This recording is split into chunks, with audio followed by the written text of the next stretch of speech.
Amém, irmãos? Bom dia mais uma vez. Vamos nos colocar de pé. Vamos meditar na palavra do Senhor em Êxodo, no capítulo 7, do versículo 1 ao versículo 5. Êxodo, capítulo 7, do versículo 1 ao versículo 5. Então disse o Senhor a Moisés: Vê que tenho te posto como Deus sobre Faraó, e Arão teu irmão será o teu profeta. Tu falarás tudo o que eu te mandar, e Arão teu irmão falará a Faraó que deixe ir os filhos de Israel da sua terra. Eu, porém, endurecerei o coração de Faraó, e embora eu multiplique na terra do Egito os meus sinais e as minhas maravilhas, Faraó não vos ouvirá. Então porei a minha mão sobre o Egito e tirarei os meus exércitos, o meu povo, os filhos de Israel, da terra do Egito com grande juízo. E os egípcios saberão que eu sou o Senhor, quando estender a minha mão sobre o Egito e tirar os filhos de Israel do meio deles. Senhor, mais uma vez elevo nosso pensamento a Ti em oração. Senhor, sou totalmente dependente de Ti, do Espírito Santo. Que o Senhor, nesta manhã, tenha misericórdia de mim, Senhor, e me ajude a trazer a palavra que o Senhor trouxe ao meu coração, que eu possa transmitir à igreja, em nome de Jesus. Amém. Irmãos, este é um tema que eu já venho pensando desde o ano passado em trazer esse fato das 10 pragas do Egito, ou os sinais e maravilhas, ou os milagres que Deus fez ali naquele lugar. Então eu quero te convidar a você fazer uma viagem até o Antigo Egito, nesta manhã, logicamente, uma viagem pelo cenário histórico, uma viagem virtual até a terra do Egito. E esses eventos que Deus ministrou ali no Egito, eles são muito profundos, irmãos.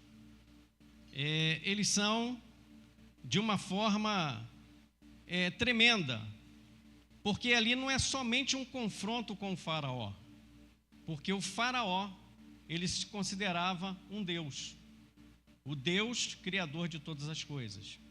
Então Deus, ele precisava fazer os seus sinais ali no Egito, porque não era qualquer pessoa que tiraria o povo da escravidão. Então Deus, ele separa um homem chamado Moisés. Irmão, Moisés era um homem diferenciado, era um homem que ele tinha uma comunicação diferenciada com Deus. Mas a Bíblia diz que quando Deus chama Moisés, ele fala com Moisés lá no Monte Sinai, no Monte Horebe, e ali ele fala através de uma sarça que não se consumia, uma sarça que está pegando fogo. Então Deus, ele chama Moisés a partir daquele momento. Mas eu quero trazer para você um pouco mais sobre a vida de Moisés. As Escrituras, elas não relatam detalhes, mas existiu um historiador chamado Flávio Josefo, que viveu do ano 37 ao ano 103, na época de Cristo, na época já dos apóstolos, e ele menciona no seu livro História dos Hebreus, que havia um homem em Israel chamado Arão, que era o pai de Moisés, um homem muito estimado entre os seus, e havia uma preocupação com ele do edito do faraó. Os escribas, que eram considerados grandes profetas do Egito, havia previsto que entre os hebreus nasceria um menino, e que esse menino elevaria a glória de Israel, e que esse menino iria destruir o Egito, e que a sua memória, o seu nome, seria engrandecido não somente em Israel, entre o seu povo, mas em todas as nações da terra, e o seu nome seria imortal. Então Joséfo, ele dá essa descrição de Moisés, que ele libertaria o povo de Israel. E quando Deus ele chama Moisés, que ele atrai Moisés para o Monte Horebe, e quando Moisés ele vê aquela sarça, ele vai se aproximar, e Deus ele fala: não se aproxime, Moisés, retira as sandálias dos teus pés, porque a terra que você está pisando é terra santa. Irmãos, esse ato de tirar as sandálias dos pés, Moisés estava reconhecendo a santidade de Deus e estava reconhecendo a sua autoridade. Então Deus ele fala para Moisés o seu propósito de tirar o povo de Israel do Egito. Moisés, vale lembrar que ele foi criado na casa do faraó. A filha do faraó resgatou Moisés do Nilo e o criou como se fosse seu filho. Então Moisés, os primeiros 40 anos da sua vida, foi o tempo que ele passou no palácio do Egito. Então ele aprendeu ali toda a ciência do Egito, mas 40 anos depois, após o seu nascimento, antes de Moisés encontrar-se com Deus, acontece 3 incidentes. Moisés ele presencia um egípcio batendo no escravo hebreu. Moisés defende aquele escravo e acaba assassinando o egípcio. Segundo, logo a seguir, Moisés, ele vê 2 hebreus brigando um com o outro. Ele vai separar a briga e ali ele escuta: mas quem te constituiu o juízo sobre nós? Você vai fazer o mesmo que fez com o egípcio? Moisés ele percebeu que ele havia sido descoberto. Então Moisés ele foge. Ele vai através do deserto e vai parar em Midian. Quando chega em Midian, ele vê 7 moças tirando água do poço e vem os amalequitas para ali fazer mal àquelas moças. E Moisés, ele resgata as filhas de Jetro. Ele defende as filhas de Jetro. Então nós podemos ver, irmãos, que através desses incidentes, que Moisés, podemos apresentá-lo como defensor dos fracos. Moisés, ele tinha um senso de justiça, mas não tirava dele de ser um assassino lá do capataz egípcio. Mas Deus, ele é especialista em consertar coisas quebradas. Amém, irmãos? Amém? Aleluia! Eu sou um deles. Que Deus está colando ainda algumas peças, porque as nossas peças elas vão se perdendo no tempo, né? Então Deus ele precisa encontrar essas peças. Mas irmãos, não é Deus que vai fazer esse trabalho de colar, ele vai trazer alguém para colar a peça. Então ele vai trazer alguém para cuidar da sua vida. Ele vai trazer alguém que é especialista em alguma área que vai atravessar a sua vida e que você tem necessidade de conserto. Amém, irmãos? Até aí tudo bem? Amém. Mas,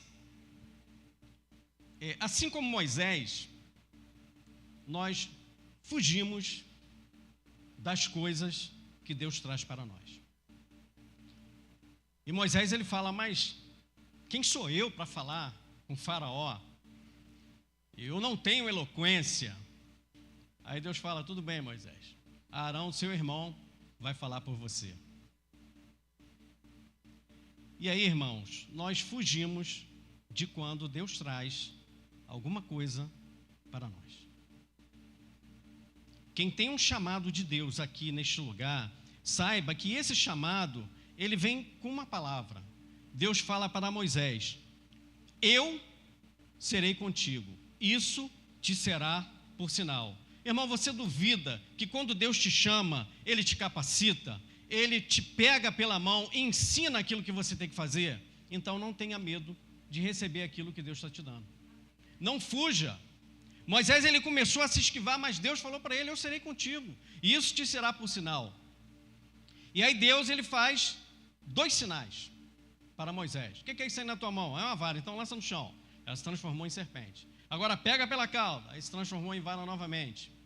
Agora, Moisés, mete a mão no teu peito, por dentro da roupa. Agora tira, estava leprosa. Agora coloca novamente, ficou curada. O terceiro sinal não tinha como fazer ali. Até tinha, mas Deus não fez. Que era transformar as águas do Nilo em sangue.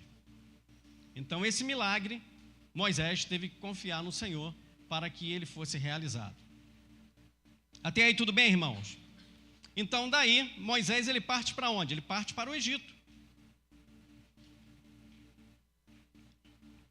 Ele volta para a terra que ele saiu. Mas Joséfo ele fala algo também, irmãos, que Moisés na sua infância, quando ele foi preservado da morte, aí se fala também de criança, naquela época o faraó determinou que os meninos fossem afogados no Nilo. E Joséfo ele diz que Moisés era uma criança tão diferente que as pessoas, quando passavam por ele, paravam para admirar a sua beleza. E Moisés, no seu crescimento, ele já dava sinais de que ele seria um homem de grande reputação. Então nós estamos falando de um homem que Deus chamou desde o ventre. E quando o pai dele ora a Deus e pede para guardar os seus filhos, as crianças, do que estava acontecendo, porque o seu povo seria exterminado, e Deus fala para ele: olha, a sua esposa está grávida de um menino, e esse menino virá ao mundo, e ele vai libertar todo o meu povo do Egito. Então já havia uma promessa de Deus que Moisés seria o homem certo para libertar o seu povo da escravidão do Egito. Um homem que foi criado na casa do faraó, que conhecia o Egito, mas não conhecia o deserto. Então a segunda fase da vida de Moisés, ele vai para o deserto para aprender os segredos do deserto, como ele levaria o povo liberto através do deserto para servir a Deus lá no Monte Sinai. E aí, meus irmãos, depois de Moisés colocar algumas desculpas, e o Senhor envia Moisés para o Egito. E quando Moisés ele chega até a presença do faraó, irmãos, não era qualquer pessoa que chegava diante do faraó. Mas Moisés ele tinha algo que, mais uma vez, era diferenciado. Ele estava empunhando uma vara. E uma pessoa que tinha uma vara na mão, tinha um cajado, um cetro na mão, essa pessoa, ela representava a autoridade. Então Moisés, ele estava levando a autoridade em suas mãos. E Deus ele fala para ele que colocaria ele sobre Faraó como autoridade. Ou seja, Moisés ele foi até o Faraó no mesmo nível. E por que a serpente? O Faraó ele usava um diadema que tinha uma serpente, uma naja. E quando esse primeiro sinal que Deus faz, ele fala: olha, fala com Arão para dizer a Faraó para deixar o meu povo ir, para que me sirva no deserto. E Faraó ele fala: olha, eu não conheço o teu Deus, porque ele era o Deus do Egito. Só para os irmãos terem uma ideia, irmãos, o Ramsés, ele foi o faraó mais poderoso que existiu no Egito, da 19ª dinastia. Segundo historiadores, isso é fato, tá, irmãos? Alguns dizem que ele teve 180 filhos e outros afirmam que ele teve 250 filhos. Então, Ramsés, ele era um cara cruel. O Egito alcançou a sua maior glória no reinado dele, mas ele era um homem cruel. Ele era um homem que não se dobrava. Ele era um homem que ele se julgava Deus, criador de todas as coisas. Então Deus, vale dizer, irmãos, que Deus amava esse homem, tá? Deus ama aquele que nos aflige. Assim como Ele teve misericórdia da minha vida e me salvou e tem me restaurado, Ele também ama aquele que está ali fora assaltando, que está ali matando pessoas. Ele ama essa pessoa, por quê? Porque é a criatura dele. Mas o Ramsés, ele precisava aprender algo que ele não conhecia ainda, que ele não era o Deus criador dos céus e da terra. Mas no panteão egípcio, na mitologia egípcia, eles acreditavam que Deus estava encarnado no homem. Eles também adoravam animais, insetos, e também via outros deuses como fenômenos da natureza. E que nos imperadores, Deus vivia neles e dava a sua autoridade para eles. Então o faraó, ele era o Deus e os seus magos eram os profetas. O que Deus fez? Ele falou, tenho te posto, na minha tradução está como Deus, mas em outras está como autoridade sobre faraó. E teu irmão Arão, ele será teu profeta. Então, assim como o faraó, ele se considerava o Deus, Deus estava dando autoridade a Moisés sobre o faraó para usar a autoridade de Deus para fazer sinais e maravilhas no Egito. Amém, irmão? Tudo bem? Então, quando Moisés, ele lança a sua vara, Arão lança a vara de Moisés, e ela se transformava em serpente, algo diferente aconteceu. Porque nenhum outro visitante de nome, autoridade, fez isso diante do faraó. E a serpente também representava poder. E aí o que o faraó fez? Aí os seus magos foram e também fizeram a mesma coisa. Mas algo mudou, algo aconteceu. Esse foi o cartão de visita de Moisés ao faraó. Que a mesma autoridade que o faraó tinha, Moisés estava revestido dessa autoridade dada pelo Deus vivo, o Deus de Abraão, Isaque e Jacó.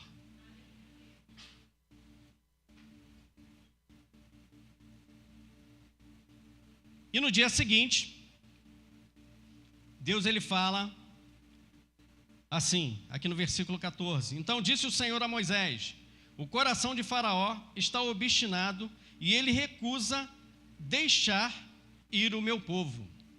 Vai pela manhã, quando ele sair às águas, esperá-lo-ás e à beira do rio, e tomarás à tua mão a vara que se tornou em cobra. E lhes dirá: O Senhor, o Deus dos hebreus, me enviou a ti, dizendo: Deixa aí o meu povo para que me sirva no deserto, porém até agora não tens ouvido. Iria acontecer algo tremendo. Alguns historiadores querem falar que um vulcão lá próximo ao Egito entrou em erupção, contaminou a água. Outros dizem que havia algas vermelhas lá no fundo do Nilo, que por essa erupção foi agitada e se tornou vermelha. Mas a Bíblia fala que foi sangue, irmãos. Foi sangue que as águas do Nilo se transformaram. E não somente as águas do Nilo, mas todas as fontes de água do Egito se transformou em sangue. Até mesmo aqui estavam em cântaros de pedra e de madeira. Se transformaram em sangue. Então não foi somente o Nilo, foi todas as águas do Egito. Mas lá, em Goshen, aonde os hebreus habitavam, tinha água para eles beber. Então, quando acontece esse milagre, quando as águas se transformam em sangue, essa praga ataca diretamente as divindades do Egito, que era o Quinum, guardião do Nilo, Rapi, o espírito do Nilo, e Osíris, o Nilo, era o seu sangue. Então, esses três deuses do Egito, eles foram afrontados. E por que o coração duro de Faraó? Segundo a mitologia egípcia, o coração de um rei, ele era pesado na balança. Há gravuras nos hieróglifos, lá no Egito, do Deus segurando uma balança e um coração puro e um coração mau. E ali era pesada, e recentemente, em descobertas arqueológicas, raio-x em múmias de monarcas, descobriram que dentro do coração dele tinha pedra. Pedra, literalmente, era colocado após a morte. Por isso que Deus fala para os filhos de Israel: eu vou transformar o seu coração de pedra em um coração de carne. Então, por que o faraó endurecia o seu coração? Porque quando ele viu o Nilo se transformar em sangue, ele, como um Deus, ele não conseguiu reverter o resultado do que havia acontecido. Porque ele dizia que ele nasceu do Nilo. O Nilo representava o quê? A vida no Egito. Os peixes morreram. Você imagina, irmão, um rio inteiro. O Nilo, ele é o rio mais volumoso que existe. Ele só perde para o rio Amazonas em extensão, mas ele ganha porque ele é mais volumoso. Você imagina um rio dessa magnitude ficar podre.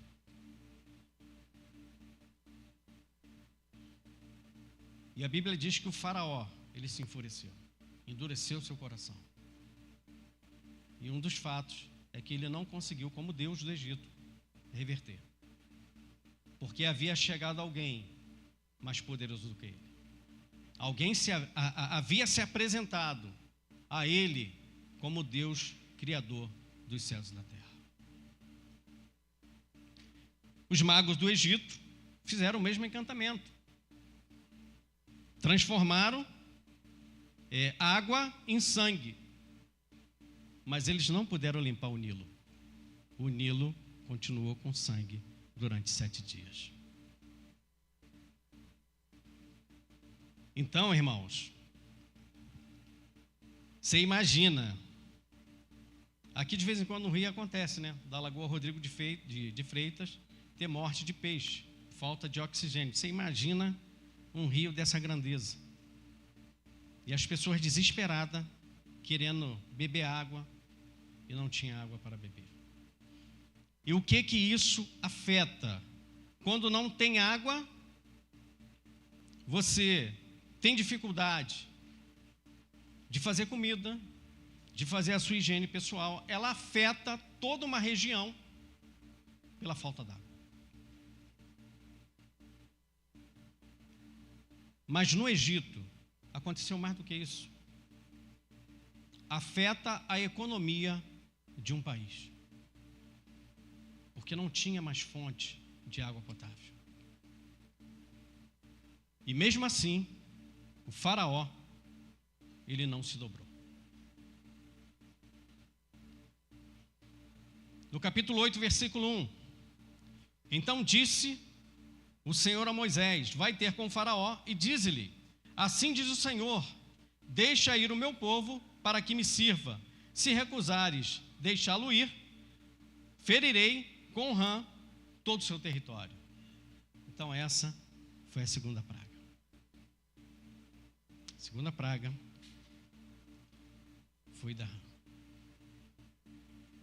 Irmão, você imagina uma rã dentro de uma casa, já causa um alvoroço tremendo, né? Principalmente para as mulheres. Entrar uma rã na sua casa. Agora você imagina, irmãos, milhares de rã. Dentro da sua casa, você abriu o forno, a rã estava saindo lá de dentro. Você ia comer, a rã estava lá em cima da sua mesa. Você ia dormir, a rã estava em cima de você.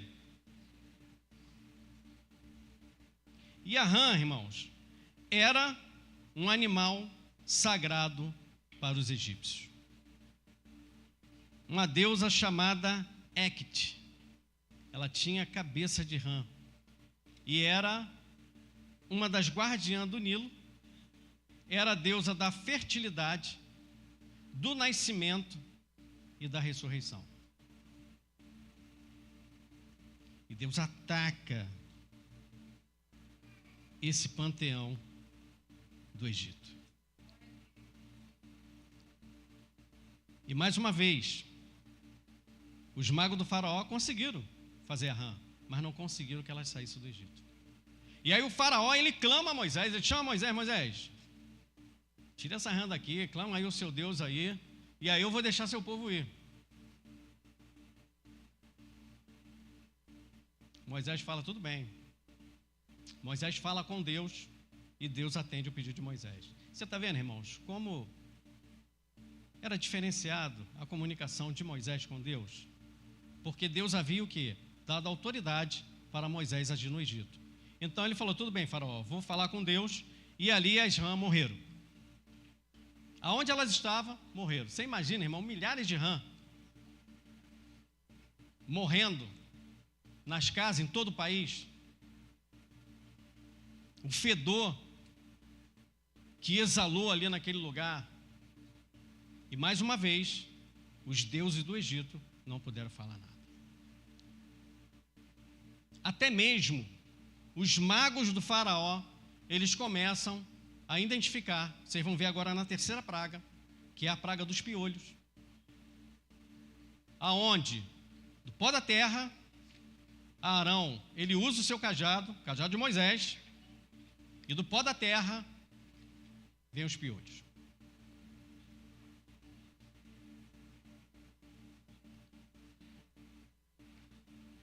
E mais uma vez, Deus ataca mais um deus do Egito chamado Sete, que era o deus do deserto. Era o deus que protegia os egípcios das pragas. E Sete não pôde fazer nada, irmãos. Os egípcios, eles raspavam a cabeça para não ter doença. Por quê? O piolho causava o quê? Coceira. A maioria aqui já teve piolho, né, irmão? Pelo amor de Deus, tu falar para mim que não teve piolho, né? Quando criança.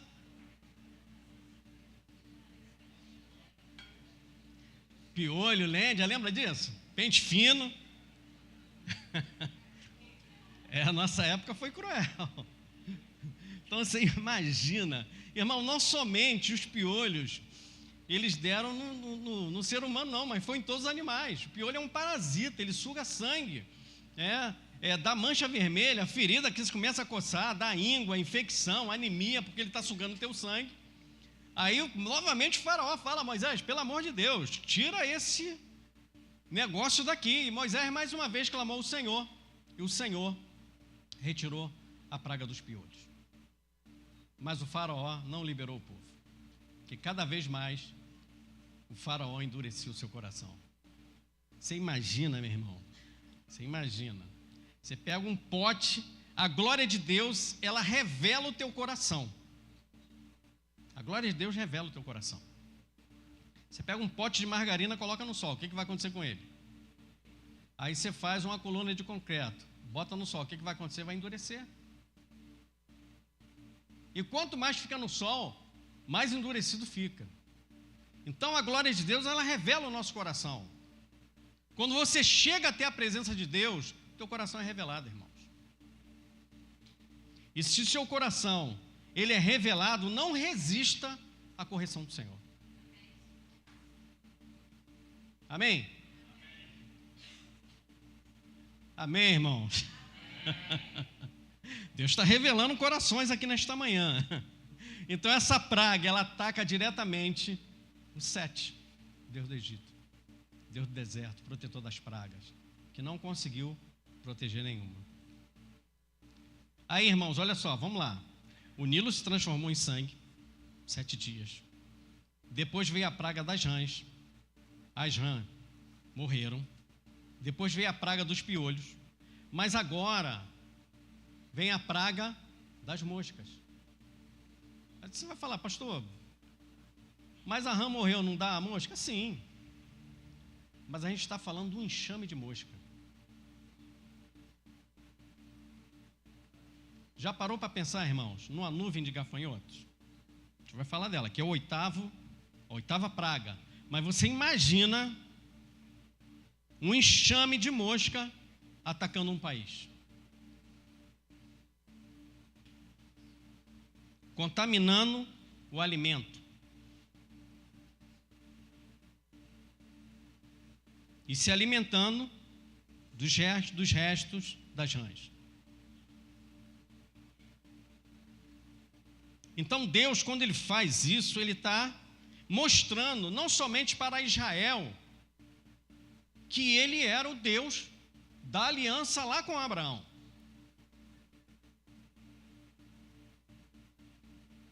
Lembra quando Moisés ele fala assim: Senhor, mas se os teus filhos me perguntar qual é o seu nome, o que eu direi? Aí Deus ele fala assim: eu sou o que sou. Eu sou o que sou. Quer dizer, me manifestei, me manifesto e ainda me manifestarei. Então Deus, Ele se manifestou a Abraão, estava se manifestando a Moisés ali no Egito, entre os filhos de Israel e os egípcios, e ainda iria se manifestar, como está se manifestando aqui hoje, como se manifestou lá com Jesus na cruz do Calvário, quando enviou Jesus para salvar toda a humanidade. Deus se manifestando. O Billy Graham ele disse uma vez que o maior evento da humanidade não foi o homem ter pisado na lua, mas foi Deus ter pisado na terra. Amém, irmãos? Então vamos lá. Então vem a praga das moscas, e aí o faraó, ele diz para Moisés, mais uma vez, e Deus, ele fez conforme a palavra de Moisés. Então saiu Moisés da presença do faraó e orou ao Senhor, e fez o Senhor conforme a palavra de Moisés, e os enxames de mosca se retiraram de faraó, dos seus oficiais, do seu povo, e não ficou uma sequer. Mas endureceu o faraó ainda, esta vez o seu coração, e não deixou o povo ir. Nós somos pessoas teimosas. Se eu perguntar aqui, não precisa levantar a mão não, tá, irmãos? Mas se eu perguntar hoje aqui, quantas pessoas teimosas tem aqui? Muitas.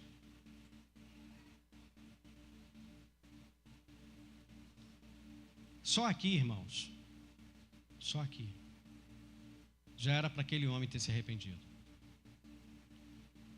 Porque enquanto a teimosia dele permanece, o povo dele está sofrendo. Enquanto a teimosia dele permanece, a família dele também está sofrendo. Porque todo mundo está sofrendo os sinais que Deus está fazendo no Egito. E às vezes, pela nossa teimosia, Deus ele precisa mostrar que Ele é Deus na nossa vida. Ele precisa fazer alguns sinais que te leve ao arrependimento. E às vezes estamos presos ao nosso ego. Às vezes estamos presos à nossa capacidade intelectual.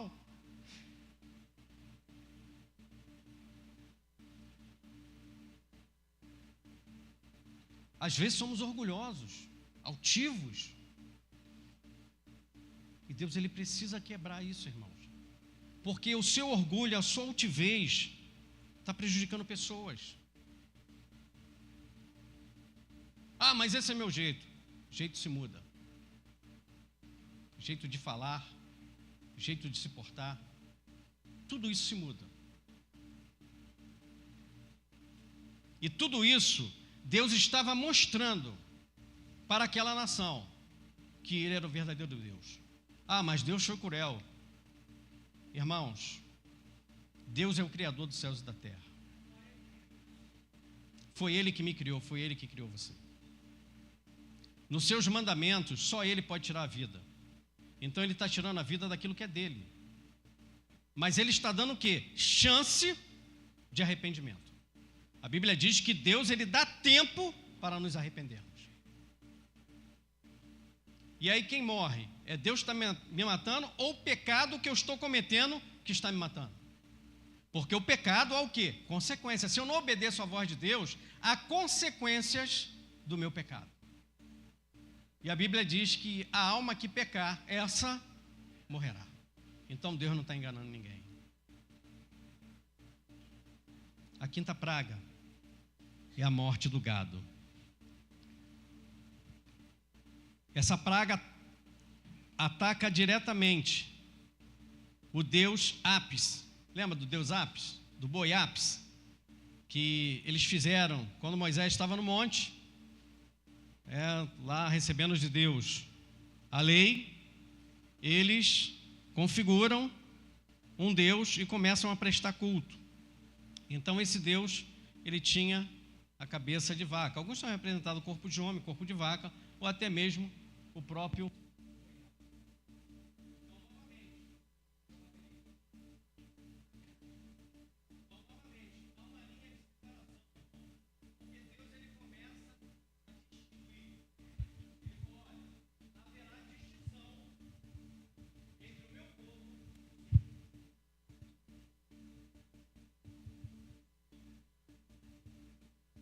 Então a praga das úlceras, a praga, aliás, a úlcera é a outra, a praga da morte dos rebanhos, os rebanhos do Egito todos morreram, menos o de Israel. E aí Deus, ele começa a fazer distinção. Enquanto os rebanhos dos egípcios morriam, os de Israel estavam preservados. A sexta praga, essa praga ataca diretamente os deuses, e pois a boa saúde dos egípcios era vista como sinal de proteção dessas divindades.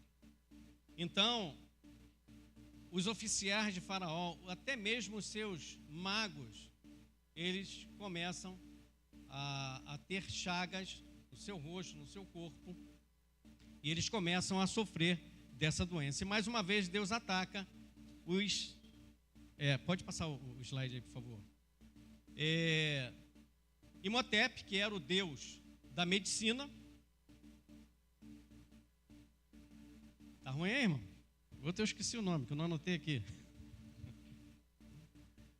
E o outro era o Sekhmet. Então esses deuses, eles eram os protetores da saúde do Egito.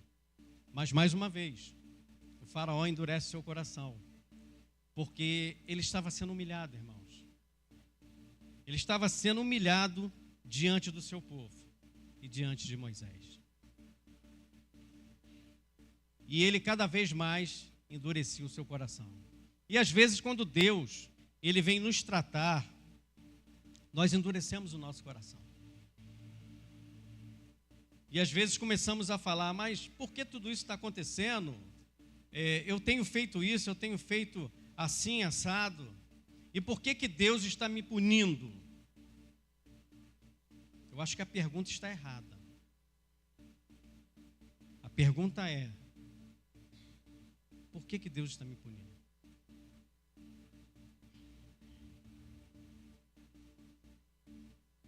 Quando o seu filho, ele faz alguma coisa que está errado, o que você faz? Você corrige o seu filho. Na minha época, você tomava uma chinelada, tomava uma correada, mas os tempos mudaram. Então, hoje é o diálogo, é a conversa, é ensinar. A Bíblia diz, ensina a criança no caminho, não é o caminho, é no caminho. A criança, ela não vai aprender sozinha. Ela vai aprender com quem? Com o pai dela. Então, irmãos, nós estamos deixando as nossas crianças aprenderem na internet. Você dá um telefone na mão de uma criança para ela se distrair, para ela ter ali um momento de diversão. Mas até que momento essa diversão será nociva para ela? Eu estou deixando a internet fazer o meu papel. Eu estou deixando a internet tomar o meu lugar. Eu estou deixando o celular na mão do meu filho ser pai dele. Eu não estou cumprindo com o meu papel de pai. Isso é tão sério, irmãos, que quando Deus, lá no Jardim do Éden, ele todos os dias, ao virar do dia, ele visitava Adão. E a Bíblia diz que Adão, ele ouvia o Senhor chegando. É lógico, irmão, vamos conjecturar. Agora, o pai aqui que está falando, o pai que vai falar com vocês, você vai falar com o seu filho. Você chega do seu trabalho, você pergunta para o seu filho o que ele aprendeu hoje. Ei, como é que foi? O que você aprendeu na escola? Já sabe escrever seu nome? Não, pai, quero te mostrar. Aí faz lá aquele garrancho, você diz, está lindo. Tá? Para você incentivar o seu filho. Era a mesma coisa com Adão, irmão. Adão nasceu adulto, Adão não nasceu criança. Adão não teve infância, não teve adolescência. Adão nasceu adulto. Então Deus precisava ensinar Adão como ele deveria caminhar. Então, assim, temos que ensinar os nossos filhos. A 7ª praga, chuva de pedra, saraiva, pequenos glóbulos de gelo. Há uns 3 anos atrás presenciamos aqui no Rio de Janeiro isso. Vários carros aí foram destruídos. Então, quando Moisés ele fala dessa praga para o faraó, então disse o Senhor a Moisés, levanta-te pela manhã, lá no capítulo 9, versículo 13, e apresenta-te a faraó e diz-lhe, assim diz o Senhor, o Deus dos hebreus, deixa aí o meu povo para que me sirva, ou desta vez enviarei todas as minhas pragas sobre o teu coração e sobre os teus oficiais e sobre o teu povo. Pois eu já poderia ter estendido a minha mão para te ferir, a ti e ao teu povo com pestilências, e terias sido destruído da terra. Mas deveras para isto manteve, para te mostrar o meu poder e para que o meu nome seja anunciado em toda a terra. E ainda te levantas contra o meu povo, para não os deixar ir. Portanto, amanhã, por este tempo, farei chover saraiva tão grave que nunca houve no Egito, desde o dia em que foi fundado até agora. Mas agora, pois, manda recolher o teu gado e tudo o que tens no campo, todo homem e animal que forem achados no campo, não forem recolhidos à casa, a saraiva cairá sobre eles e morrerão. Irmãos, nós vimos aqui o que uma chuva de granizo faz. Você imagina ela cair e ainda pegar fogo. As plantações foram embora. O Egito era um país agrícola. Eles viviam da agricultura, dos animais, dos seus rebanhos. Os egípcios foram os primeiros povos a domesticar os animais. Então, meus irmãos, essa praga, ela mais uma vez quebrou a economia do Egito. E o Deus, que era o protetor disso tudo aí, era o Osíris, que era o deus do fogo, e Ísis, a deusa da água. E eles não conseguiram aplacar, mais uma vez, esses sinais e maravilhas que Deus havia feito.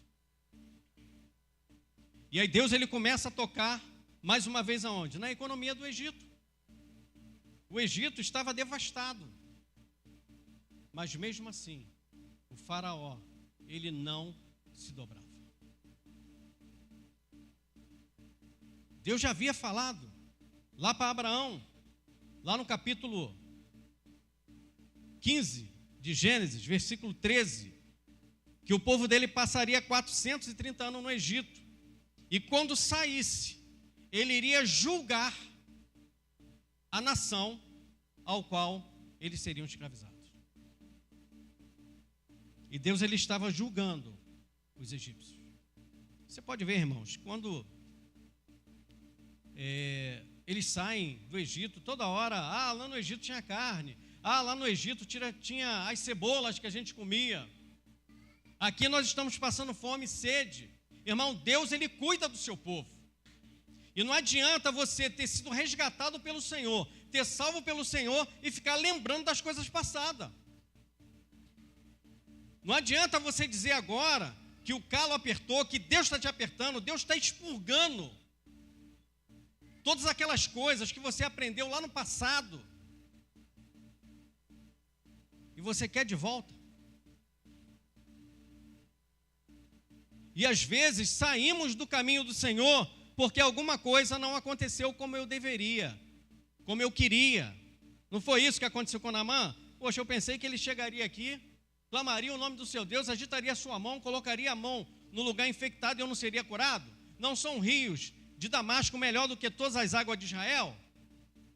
E aí eu começo o quê? A murmurar, a praguejar, a ficar aborrecido. Irmãos, está aborrecido? Toma um copo d'água, senta, vai dormir, vai pescar, não é o que o pessoal fala? Está nervoso, vai pescar, mas que não saia palavras da sua boca de ofensa ao Senhor. Ah, Deus tem que me dar, eu vou encostar Deus na parede. Quem encosta Deus na parede, irmão? Se um homem desse aqui não conseguiu, cara, aos 24 anos de idade, assumiu o exército do seu país. Sua entrada foi tão triunfante que ele entrou pelo meio, ele saiu do meio da esfinge que está lá no Egito. Sabe o que ele fez? Mandou reconstruir, para mostrar o seu poder, para mostrar a sua arrogância. E às vezes Deus está nos tratando e continuamos com os nossos conceitos. Continuamos a repetir as mesmas coisas. E aí, para completar, da chuva de pedra, vem a 8ª praga, que são os gafanhotos. Aí, irmãos, você imagina a árvore quebrada já pelo granizo, a plantação destruída, vem o gafanhoto e consome tudo. E mais uma vez, o faraó, ele pede a Moisés. Então esse Deus que protegia as plantações era o Sebeque, o Deus da fertilidade. E a ciência do Egito não pôde fazer nada acerca disso.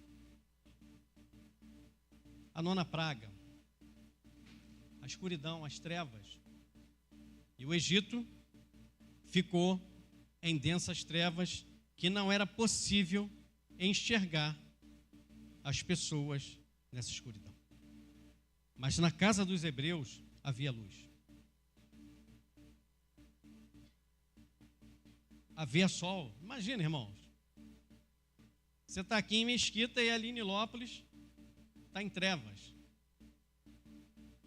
Aqui tem o sol iluminando, tem a lua iluminando a noite, mas lá em Nilópolis nem lua nem sol. Os caras estão em trevas. Me explica isso. É Deus ou não é? O cientista vai falar que é algum fenômeno da natureza, mas aconteceu exatamente quando Moisés falou. Esses fenômenos naturais aconteceram por si só? Não. Mais uma vez, Deus estava demonstrando o seu poder. E o Amon-Ra, que era o Deus do sol, não pôde fazer nada, irmãos.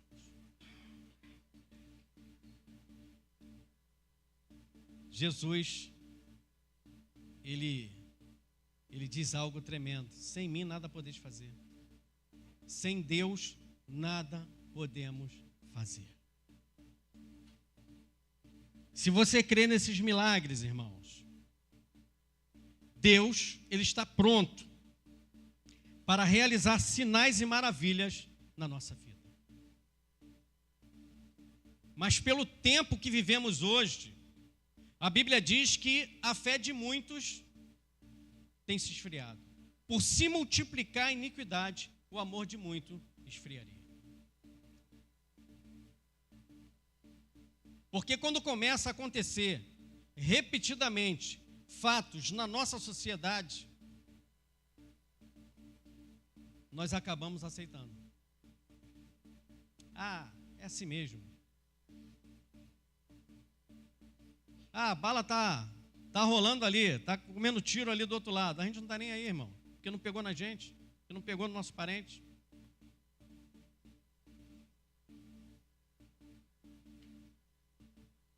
No livro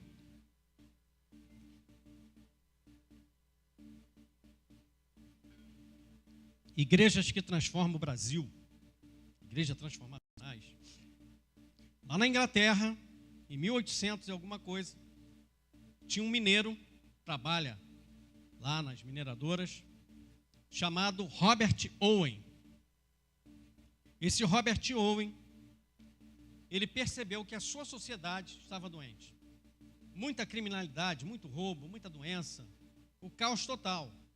Esse homem sozinho, ele começou a orar a Deus. E a oração dele começou a contagiar outras pessoas que começaram a orar junto com ele. Em pouco tempo, diz essa história, que é uma história verídica, que os juízes daquela cidade tiveram que colocar luvas brancas porque não tinha mais crime a ser julgado. Porque a glória de Deus transformou aquela cidade. Irmãos, e eu acredito piamente que Deus, ele pode transformar a nossa cidade. Que Deus, ele pode transformar o nosso estado. Mas isso depende de você e de mim.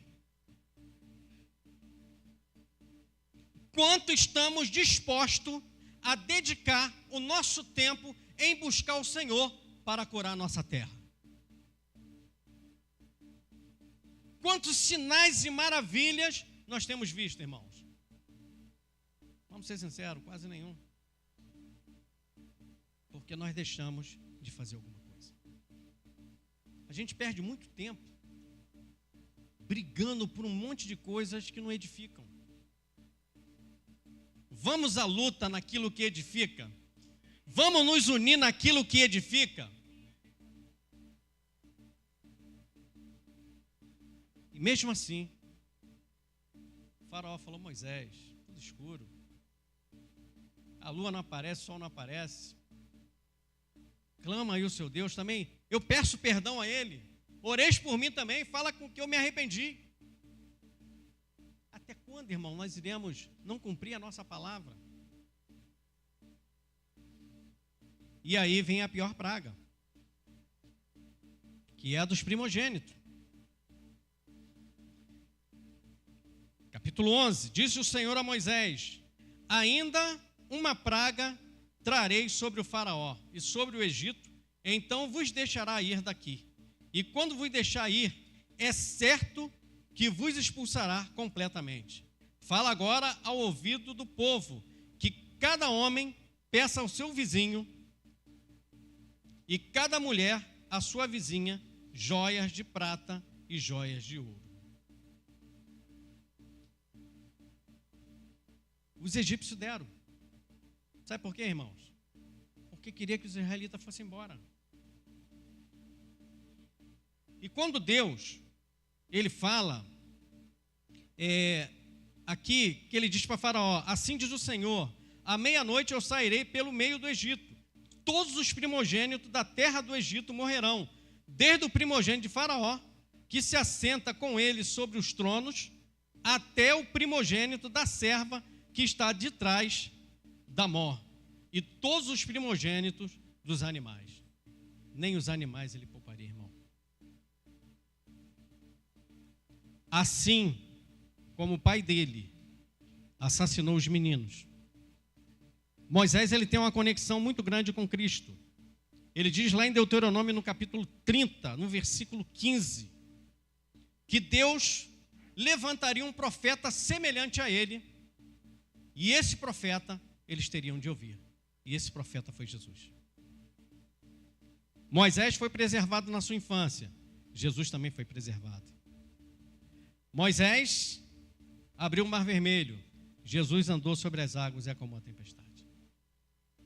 Moisés, antes de começar o seu ministério, ele ficou 40 anos no deserto. Jesus, antes de iniciar seu ministério, ficou 40 dias no deserto. Então há uma conexão. Mas quando acontece isso, essa praga ataca diretamente, mais uma vez, a deusa Hecate, a deusa do nascimento, da fertilidade e da ressurreição. E quando essa praga bate no Egito, os primogênitos morrem, inclusive o do faraó. Mas eu não posso me esquecer da mulher que salvou Moisés das águas. Segundo Joséfo, o nome dela era Termute. Ela era filha do faraó. E ela era primogênita. Assim como ela salvou Moisés, Deus a salva da morte. E ela se chama agora Bitiá, ou Batiá. Bate, filha, Iá, Deus, filha de Deus. Você não vai encontrar na Bíblia outra mulher que é chamada de filha de Deus. Você não vai encontrar, irmãos. Ela resgata Moisés. E assim como Deus, ele é justo, ele também a salva da morte dos primogênitos. Ela vai até a casa de Moisés e participa da Páscoa com Moisés. E detalhe, irmãos, lá em 1 Crônicas, no capítulo 4, versículo 18, fala dos descendentes de Judá. E tinha um descendente de Judá que se chamava Mered, e ele a toma como esposa. Então ela passa a fazer parte da tribo de Judá. E quem veio da tribo de Judá, irmãos? Jesus. E quando Deus ele estabelece lá nesse cenário de morte, de sangue, Deus ele estabelece a Páscoa. Deus estabelece a Páscoa. Irmãos, sinceramente, morre uma pessoa, a gente já fica enlutado. Não há palavras que console. Uma mãe perdeu um filho. Um pai perdeu um filho. Você perdeu um ente querido seu. Não tem palavra que console, irmãos. Você imagina, de cada família do Egito, morreu uma pessoa.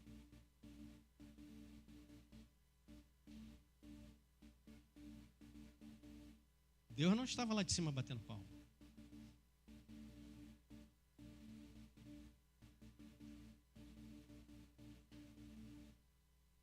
Mas aquele que tiver o sangue do Cordeiro na sua vida não perecerá. O sangue do Cordeiro estava nos umbrais da porta. Então aqueles que tinham esse sinal foram preservados da sua morte. Detalhe, irmãos. Detalhe. Eles comeram ervas amargas. No Antigo Testamento simbolizava a amargura do cativeiro. No Novo Testamento, a amargura da traição. Jesus foi traído por Judas. Os pães asmos, no Antigo Testamento, simbolizava a dureza da escravidão e a saída do Egito às pressas. No Novo Testamento, simboliza o corpo de Cristo sem pecado. O sangue no Antigo Testamento simboliza segurança e no Novo Testamento, remissão pelos pecados. Segurança em Cristo. O cordeiro, o cabrito, no Antigo Testamento simbolizava o inocente que é dado no lugar do culpado. E no Novo Testamento simboliza a própria pessoa de Jesus morrendo em nosso lugar. Mas um fato interessante, para encerrarmos, é que Deus ele fala, lá em Êxodo no capítulo 12, versículo 46, numa só casa comerás o cordeiro, não levareis daquela carne para fora de casa. Ou seja, eles tinham que comer dentro. Por curiosidade, não podia sair com um prato e olhar lá para fora. E um detalhe, nenhum dos seus ossos será quebrado. E lá na cruz, irmãos, a Bíblia diz que nenhum dos ossos de Jesus foram quebrados. No Salmo de número 34, versículo 20, ele lhe preservará todos os seus ossos, nenhum sequer deles será quebrado. João 19, 36, estas coisas aconteceram para que se cumprisse as Escrituras, nenhum dos seus ossos será quebrado. E aí, irmãos, o povo saiu do Egito. Saiu do Egito, louvando o nome do Senhor. E Deus, Ele é o Deus que transforma qualquer situação. Deus é o Deus que vai até as últimas consequências a favor do seu povo. Daqueles que o adoram, daqueles que o têm por Senhor. Que Deus te abençoe, irmãos.